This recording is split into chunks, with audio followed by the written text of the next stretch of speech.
salute.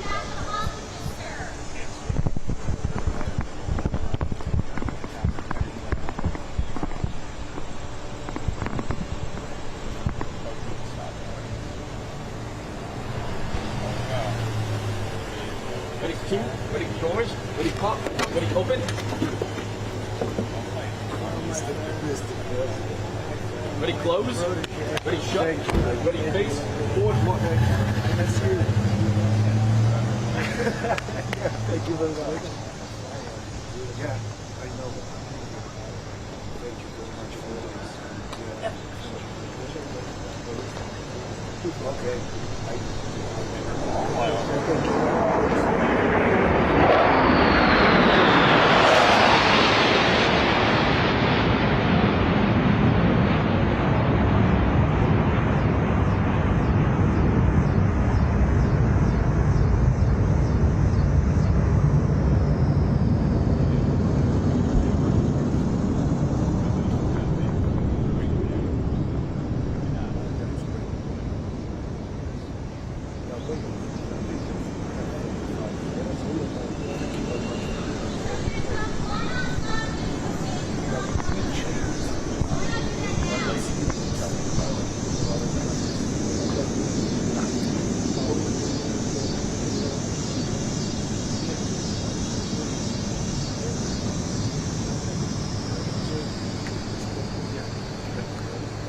And salute. Thank you.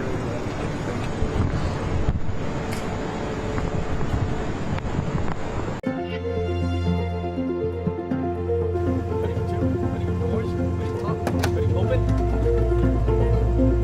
Ready shut,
Thank you very much. It's a great pleasure to have President Nawrocki with us of Poland.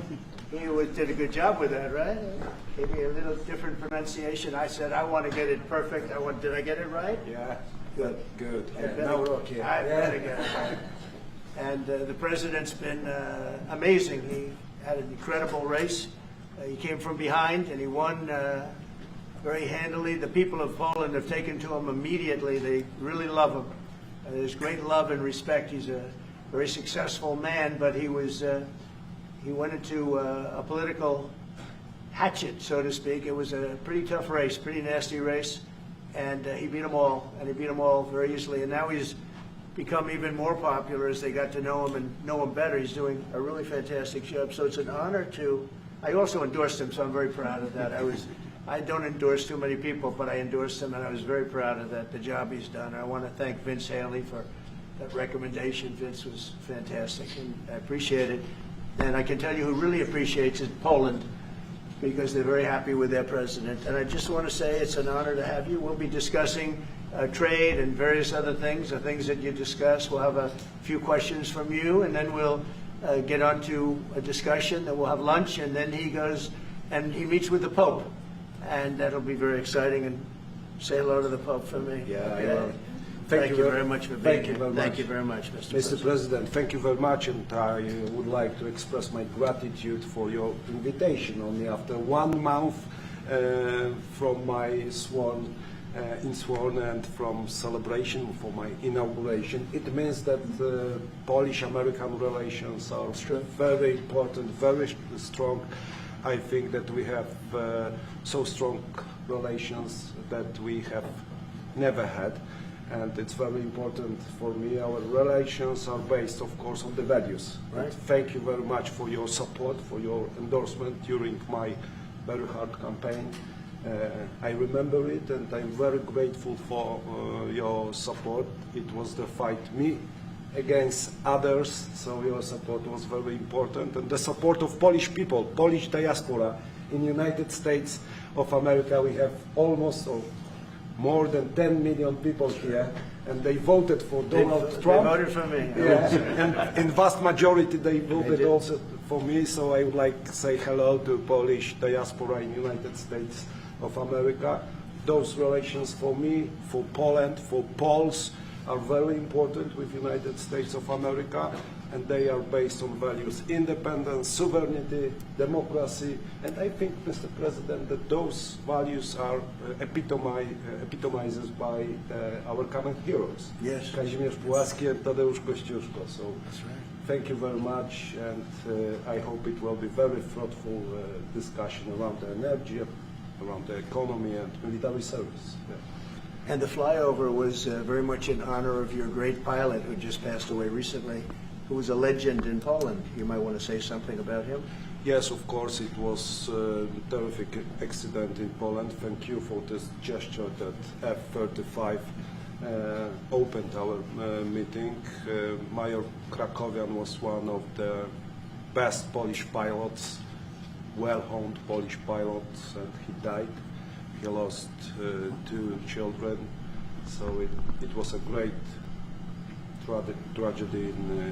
He was a legend in Poland, He actually, was a a legend legend. as a pilot. He was an incredible pilot. And I think he went to the Air Force Academy, actually. But he was a fantastic pilot, and it was a big setback. The people of Poland are very, very sad, so we thought we'd do that. That was the single plane that swooped Yeah. up.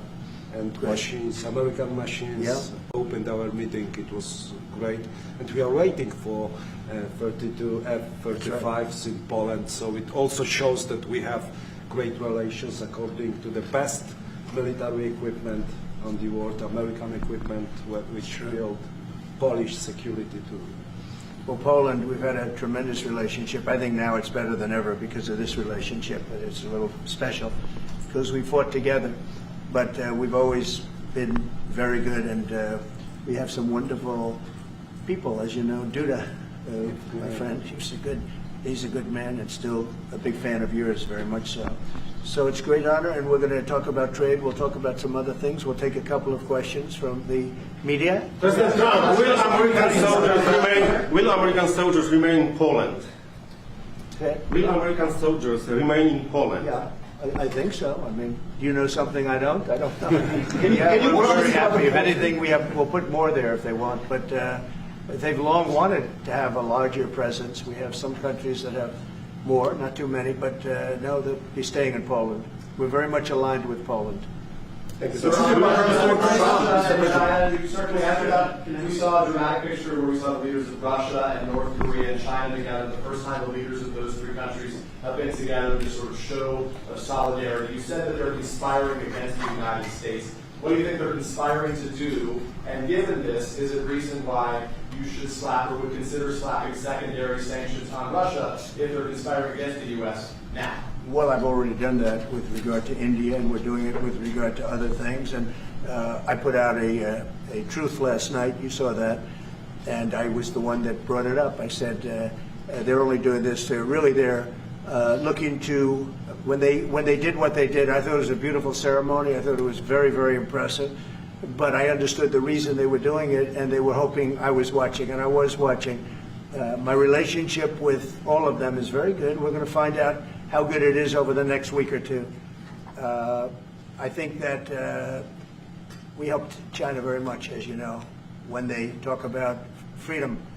And I don't believe that, and maybe I'm wrong, I hope I'm wrong, but I don't believe that America, that the United States was acknowledged for helping China to gain its freedom.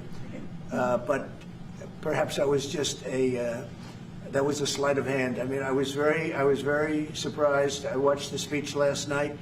President Xi is a friend of mine, but I thought that the United States should have been mentioned last night during that speech because we helped China very, very much. Do you think they should have invited you, Mr. President? Do you think they should have invited you? You've expressed many times your frustration and disappointment with Putin, but there's no action since you took your office. Don't you worry that? How do you know there's no action? But don't you worry? Wait. What actions did you have you taken? I'm with Polish Radio. Okay. How do you know there's no action? Would you say that putting secondary sanctions on India, the largest purchaser outside of China, they're almost equal. Would you say there was no action? That cost hundreds of billions of dollars to Russia. You call that no action? And I haven't done phase 2 yet or phase 3.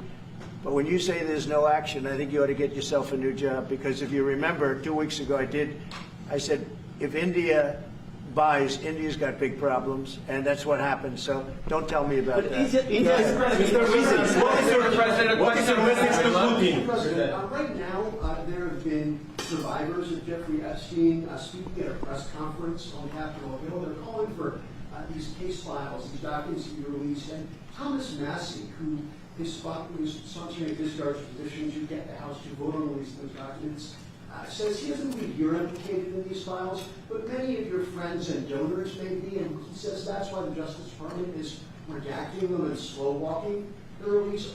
Is the Justice Department protecting any friends or donors, sir? So this is a Democrat hoax that never ends. You know, it reminds me a little of the Kennedy situation. We gave him everything over and over again, more and more and more, and nobody's ever satisfied. From what I understand, I could check, but from what I understand, thousands of pages of documents have been given. But it's really a Democrat hoax, because they're trying to get people to talk about something that's totally irrelevant to the success that we've had as a nation since I've been president. Even if you look at D.C. right now, D.C., it's a totally safe zone. It's called a safe zone. That's a term. It's a term of art. It's a safe zone because it's very safe. You can walk down the street now and nothing's going to happen. No crime, no murders, no nothing. Because we had a lot of problems with certain places, and we still do. All run by Democrats, or for the most part run by Democrats. So what they're trying to do with the Epstein hoax is get people to talk about that instead of speaking about the tremendous success, like ending 7 wars. I ended 7 wars. Nobody's going to talk about, because they're going to talk about the Epstein, whatever. I understand that we were subpoenaed to give files, and I understand we've given thousands of pages of files. And I know that no matter what you do, it's going to keep going. And I think it's enough, because I think we should talk about the greatness of our country and the success that we're having. I think we're probably having, according to what I read, even from 2 people in this room, we're having the most successful 8 months of any president ever.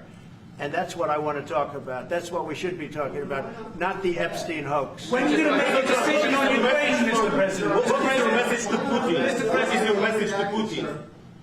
I have no message to President Putin. He knows where I stand, and he'll make a decision one way or the other. Whatever his decision is, we'll either be happy about it or unhappy. And if we're unhappy about it, you'll see things happen. Just a question on Venezuela. Can you give us a sense of what the U.S. policy, or what you're trying to achieve with the aircraft carriers, or the boats, I should say, in near Venezuela, and also the boat that you mentioned yesterday where 11 people were killed. What was found on that boat, and why were the men killed instead of taken into On the custody? boat, you had massive amounts of drugs. We have tapes of them speaking. There was massive amounts of drugs coming into our country to kill a lot of people. And everybody fully understands that. In fact, you see it. You see the bags of drugs all over the boat. And they were hit. Obviously, they won't be doing it again. And I think a lot of other people won't be doing it again when they watch that tape. They're going to say, let's not do this. We have to protect our country, and we're going to. Venezuela's been a very bad actor. They've been, as you know, they've been sending millions of people into our country, many of them Tren de Aragua, some of the worst gangs, some of the worst people anywhere in the world in terms of gangs. And we had some in Washington, D.C. We took care of them very quickly, but they're out of here. They've gone. But Venezuela's been very bad, both in terms of drugs and sending some of the worst criminals anywhere in the world into our country.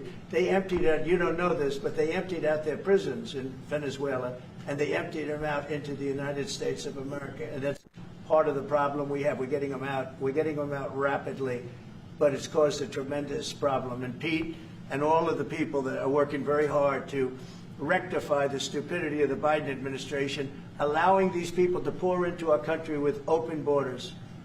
We are paying a big price as a country for the incompetence of the Biden administration.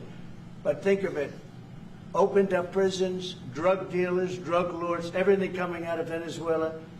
They said, and we said, we're not going to put up with it anymore. So Venezuela has been one of the worst actors in the whole group, and we have a group of pretty bad actors. Are you wanting to force Maduro out of power? Go ahead.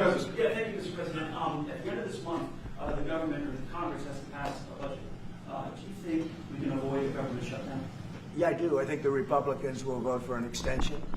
We won't have any Democrat votes. We could give the greatest budget ever. Tax cut of 50%, everybody taken care of, perfect for women, perfect for men, perfect for minorities, perfect for everything, and we wouldn't get one vote for the Democrats because they've lost their mind. They are so deranged. They have Trump derangement syndrome, and I don't want to burn the Republican Party with it, but they really are. They've become almost sick. They actually think there is a disease. It's called Trump derangement syndrome. They've got it. No matter what we did, no matter how good, you could give them everything that they've ever dreamed of, and you wouldn't get one vote. These are sick people, and I think we're going to have a tremendous midterm. We just approved the largest tax decrease in the history of our country. We have things, if you think of it, no tax on tips, no tax on Social Security for our seniors, no tax on overtime, deductions when you buy a car and you borrow money to buy a car. First time they've ever seen anything like this. Middle-income people get deductions. You get a deduction when you buy a car. Nobody's ever seen. And by the way, they're selling cars like crazy. Cars are pouring back because of the fact that we have tariffs. Cars are pouring back into our car plants are pouring back into our nation. They're coming from all over the world. They're coming back. You know, we lost about 54% of automobile manufacturing over a 30-year period, 35-year period. They're all coming back. I think they're coming back higher than ever before. We have AI going up. What we've done is amazing, and what we've passed is amazing. But the Democrats, I don't believe, will get one vote. It's very anti-crime. We want anti-crime. They're in favor of crime. We're against crime. You know, they gave us things like men playing in women's sports, open borders for everybody, transgender for everybody. I mean, they wanted transgender for all of the crazy things that they were saying. And, you know, people would say they're 80-20 issues. I say they were 97-3. I always say 97-3, and nobody knows who the three are. This is the best issue of all. They are against preventing crime. They are fighting us. I want to go into Chicago, and I have this incompetent governor that doesn't want us. Do you know that this weekend 72 people were shot in Chicago? I'm embarrassed to say it in front of the president of Poland. 11 people were killed. 72 people were shot. Last week, 7 people were killed in Chicago, a place which is probably your #1 place. I hate to say it. Yeah, a lot of Poles in Chicago. And we got to keep it safe. But 7 people were killed. The week before that, 5 people were killed, and 21 people were shot. This is in 3 weeks. So in 3 weeks, they lost almost 35 people were killed. It could have been stopped. If you look at Washington, D.C., 3 weeks ago, it was the same or worse. And now it's considered a totally safe zone. Restaurants are open, they're bustling. Restaurants, you have to see, restaurants were dying. Nobody wanted to go out. They didn't want to be attacked. They didn't want to be mugged. They didn't want to be attacked even in the restaurant. And you take a look at what's happened. Friends of mine that haven't gone to a restaurant in 4 years, one of them went out 5 times in the last 2 weeks to a restaurant with his family. They feel totally safe. Washington, D.C. is a totally safe city. You're not reporting any crime because there is none. They said crime is down 87%, and I said, no, it's not. It's down 100%. We have a great thing going. I could do that with Chicago. We could do that with New York. We could do it with Los Angeles.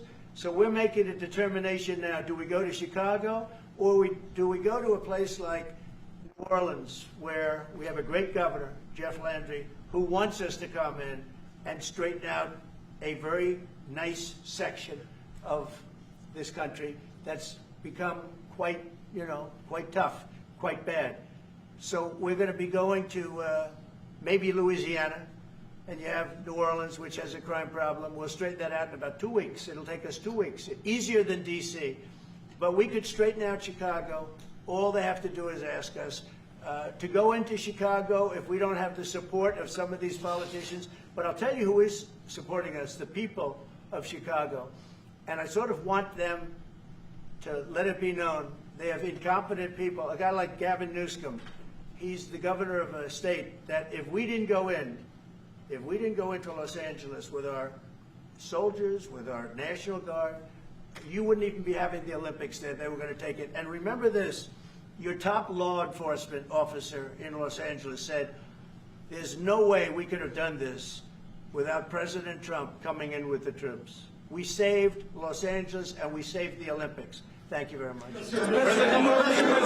Question for President Dombrowski. I got this, sir. Thank you, Andrew. Thank you. Mr. President, in regards to Gavin Newsom, would you be open to a congressional investigation in regards to the specific Palisades fire where it killed 12 seniors to see whether there's any negligence on Gavin Newsom or Karen Bass in regards to those deaths? Well, I'll tell you, there's negligence on not getting people permits. That is negligent. We got all of the federal permits. Lee Zeldin, the federal permits are much more difficult. They were all gotten within 30 days. People could go build their houses. It's going to be years before they are allowed to build their house. And Karen Bass is grossly incompetent. And Newsom, this is a very incompetent guy. I watched him with the hands. I'm saying, what's going on with the hands? There's something wrong with him. You watch him. There's something wrong with this guy. But more importantly, he didn't allow the water to come from the Pacific Northwest. You know, they have tremendous amounts of water in California. People don't know. They send the water out to the Pacific Ocean. So I demanded it be open. If that were open during the fire, before the fire, you wouldn't have had the fire because all the sprinklers would have worked in the houses. They had no water. They had no water in the fire hydrants. You wouldn't have had the fires. It would have been put out after one house, 2 houses. But he stopped the water from coming in. And I had to send in the military to have that water opened after the fires. And now they have water, but he should have more because they've restricted, they still restricted. There's something wrong with these people. There's something really wrong. As to investigation, I view it as a gross incompetence. I view it as an ideology that's wrong. It's a radical left ideology. And if I didn't win this election, I think our country would be destroyed. I don't believe you'd be here right now, and our country would be destroyed. Yeah. Mr. President Trump, thank you, sir. What's the most important branches of interest between Poland and U.S. in your opinion? Well, it's just the relationship we have. I think there's a great trust and a great, more than most countries, more than almost any countries. We have some in a category that's very special, and Poland is in that category. We have a very special relationship. It's like the question about the soldiers that was asked. We never even thought in terms of removing soldiers from Poland. We do think about it with regard to other countries, but we would never know. We're with Poland all the way, and we will help Poland protect itself. I would like to add something. Yeah, of course, security is most important also for our relation. And I'm a historian, as you know, maybe, Mr. President knows. I'm a historian, and this is the first time in Polish history, in 20th century and the 21st century, that the Poles are happy that we have foreign soldiers in Poland. So the American soldiers are the part of our society. Nowadays we have almost 10,000 soldiers, and this is the signal to the whole world and also to the Russian Federation that we are together. But we are not like the Poland free riders in Europe and in NATO. Mr. President Trump knows it, because our GDP for military service achieved 4.7. So we are probably the one NATO nation which is on this level, and we will not stop. Me, as the President of Poland, we are going to achieve 5% of GDP for military service, but with American soldiers on Polish soil, we solidified and we are secure. Mr. President, are you Just satisfied? about that, you know, Poland was one of two nations that paid more than they were supposed to with NATO. I don't know if anyone knows that, but there were two nations, and Poland paid more than they were supposed to. They thought it was low. And by the way, since then, at my request, they've raised it from 2% to 5%. But Poland was one of two nations that paid more than they were supposed to, which was a very nice thing. Yeah. What's your message for that you were not invited to the parade in Beijing? Never even thought about it until just now. President Nawrocki, what's your message for Never President? even thought. It wouldn't have been my place to be there. President Nawrocki, what's your message for? Sir, will you visit a restaurant in D.C.? You haven't gone to. I might. Sure. You haven't gone to one in either of your terms that wasn't in your hotel. I didn't know. Because I and many other. Do you want me to prove you wrong? Do you want me to prove you wrong? Yes, please. But I will, I think it's something we could consider doing. I'd love to do it. I love the White House food, but after a while I could see going to a nice restaurant. It's safe. If you would have said, like the governor, Governor Moore, wanted me to go and walk through Baltimore with him, and I said, you know, I think I'm a brave guy, but there's no reason to be stupid. They have crime that's at levels that nobody's ever seen before in Baltimore. They've done a terrible job. We'd go into Baltimore, straighten it out very quickly, too. You know why? They respect our soldiers. You see our soldiers. They respect our soldiers. We'd go there, too. But we're going to have people asking us to go. They're going to want to, and I think the people of those places are, the politicians are not in tune with the people. The people in Chicago, the people in Baltimore, the people in all of the places we talk about, they want to see us there. And I think we're pretty much waiting till we get asked and properly. We're doing them a big service. Yeah, please. You talked about how historic these tariffs have been, bringing in revenue, additional revenue for our country. You've also mentioned before they could possibly replace federal income tax. Possible. Do you think that's Someday it's possible. It used to be. So if you go back to 1913 is when they ended tariffs. We were the richest ever from 1850. It was all tariffs. We didn't have income taxes. From 1850 to 1913. In the 1887s, about 1887, they had the Great National Tariff Act. And it was a group of people that got together because our country was so rich, they didn't know what to do with the money. We had so much money, they didn't know what to do. It was a group of very prominent people that were set up to hand out money to everybody because we were the richest we ever were. Proportionately, we were in 1887, around that time, even in 1913. We ended them in 1913. How did that work out? And then we went to the income tax system, and then we had the Depression. And by the way, a lot of people try and say that, oh, tariffs with the Depression. No, they ended in 1913, and then we went to income tax, and then in 1929 you had the Depression. They did try and bring it back in 1931-32, but the Depression had long started, and this poor, beautiful nation was gone. It was gone. We suffered for 25 years. It took 25, 30 years to really recover from the Depression. And we don't ever want to see that happen again. The tariffs are vital to the success of this country. When I say I ended 7 wars, at least half of those wars were ended because of the power of tariffs. I was able to say, well, we're not doing any business with you, or if you're going to war, we're putting a big tariff on you. and all of a sudden they announced that the war was settled. I settled 7 different wars, one going 31 years, look at the Congo and Rwanda, look at that, 31 years, 10 million people dead, I got it settled.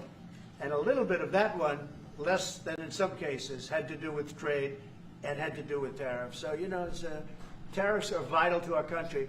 And just so you know, other countries use them on us, but I just use them a lot better. We're in a much better position. We have trillions of dollars coming into our country. If we didn't have tariffs, we would be a very poor nation, and we would be taken advantage of by every other nation in the world, friend and foe. We're not going to let that happen. And we have a very, very big case in the Supreme Court. I can only say this. Our country has a chance to be unbelievably rich again, but it can also be unbelievably poor again.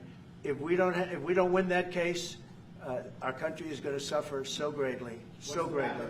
But I think we're going to have a big victory. Even if you look at the people that brought the case, they're foreign-oriented. They're foreign. Countries have taken advantage of the United States for so many years. And I started with China. You know, last term, I took in hundreds of billions of dollars in tariffs from China. But when COVID came, the last thing I was going to do is we're going to tariff France and Italy and, you know, others, Spain, when they were doing so badly. But now we made a deal with the European Union where they're paying us almost $1 trillion, and they're happy to do it. You know what? They're happy. It's done. These deals are all done. I guess we'd have to unwind them. We've done deals with Japan, with South Korea. We've done deals with many countries and others to come. And if we didn't have the power, prestige, and dignity of tariffs, and I used them wisely, and people respect America again, and we've become a rich country again. The money coming in is incredible. And again, they use them on us. If we didn't have them, they would use them on us, and we would have no way to fight them. We would be a third world nation. So I think it's one of the most important cases I've ever seen go before the Supreme Court of the U.S. You gave Vladimir Putin a 2-week deadline to agree to talks with Zelensky.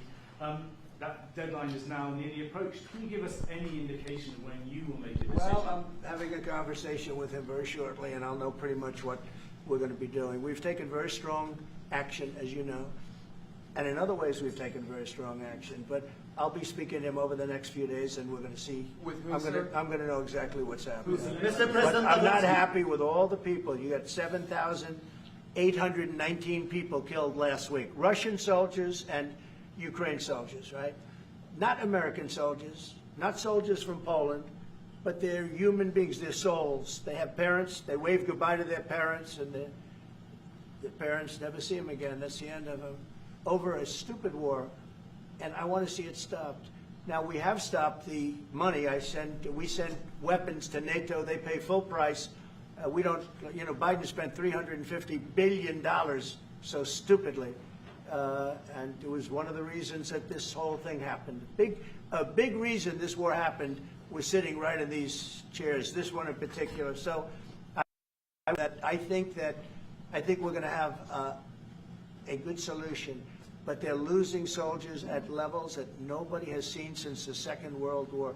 This is the worst conflict, and it's just going on and on. It's one's defense, one's offense. The offense moves a little bit, just a little bit. You take a look. They move inches. They're dropping bombs and killing everybody. The whole thing is crazy. Not since the Second World War has there been anything even close to this. And they're not soldiers from my country. This is my country. But I have a power to end things. That's why I was able to end 7 other wars. And you know that I thought of the 7, basically 7. Those were tough wars to end. Much tougher, I thought, than the war with Ukraine and Russia. I thought that Ukraine and Russia have a very good relationship with President Putin. I thought that would be much easier. I thought that would be in the middle of the pack, maybe one of the easiest. Sometimes you never know with war. You know, war is a very interesting thing. You never know with war. War is complex and dangerous, and what a mess, what a bloody mess. It's going to get done one way or the other. But they have to stop killing all of these souls. They're souls, and we have to stop killing. Thank you very much.